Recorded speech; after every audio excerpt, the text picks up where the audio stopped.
Jesus explains, Apparitions of Mary.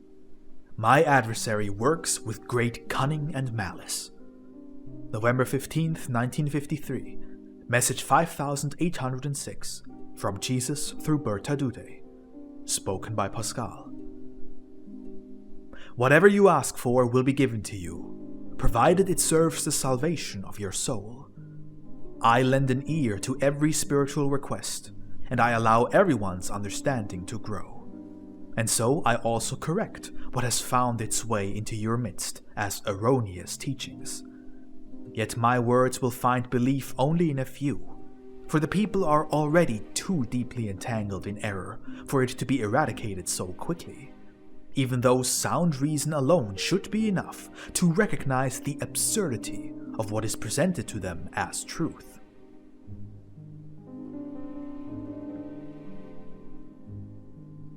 I am truly striving to help the children of the earth find the way to me, and I would truly do everything to give them a bright light. Yet I must always take into account human free will, and therefore I cannot overtly bring down a structure that the people themselves have built. I cannot forcibly guide the people's train of thought. I can only ever provide them with enlightenment, through which they might learn to think correctly on their own, if they so desire. It is precisely the will that, in many people, is strongly inclined towards error, and they cling to it tenaciously.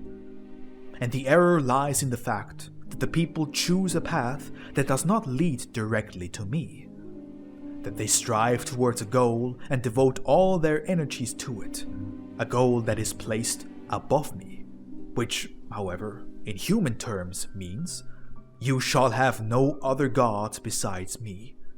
And this is the work of my adversary, who seeks to confuse those who wish to do what is right. It is a matter of man's decision of the will, of the choice between me and him, which is the sole purpose of earthly life. In order to displace me from the thoughts of those who do not clearly belong to him, he seeks to make a seemingly equivalent goal desirable to them. He works against me under the guise of piety. Achieving that goal requires all one's willpower and undivided striving, and so he takes up much of the people's time, which is seemingly devoted to spiritual pursuits.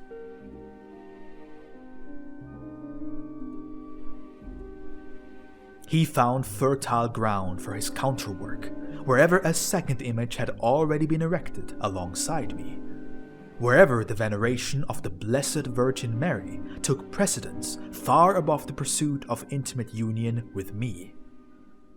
There he has an easy time of it, and he comes as an angel of light to leave the people in ever deeper darkness.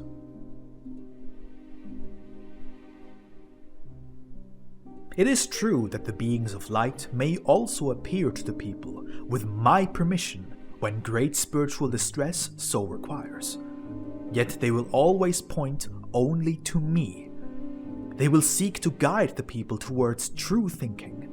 They will seek to turn the people away from error, but they will never reinforce an existing error by attempting to conform to it. Nor will the beings of light, who wish to bring help to the people on my behalf, ever reveal themselves to immature children. For every revelation from the spiritual realm has the purpose of making my will known to all.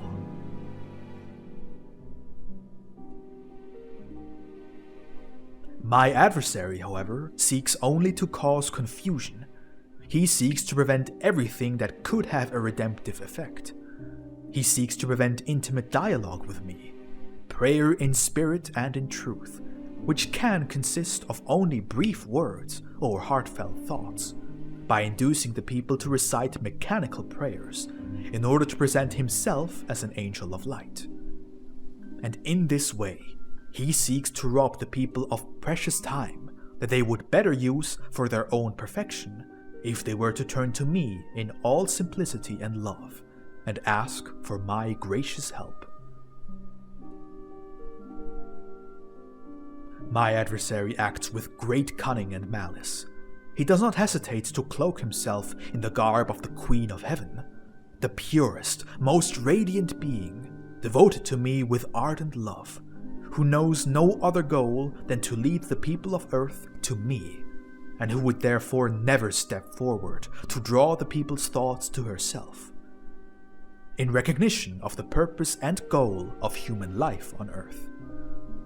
Nevertheless, I do not hinder my adversary in his work, for all these manifestations are the miracles of the false Christs and prophets, miracles that arise from false thinking and false faith, which grant him the right and the opportunity to appear, and which only strengthen him, so that the heresies are believed with ever greater conviction.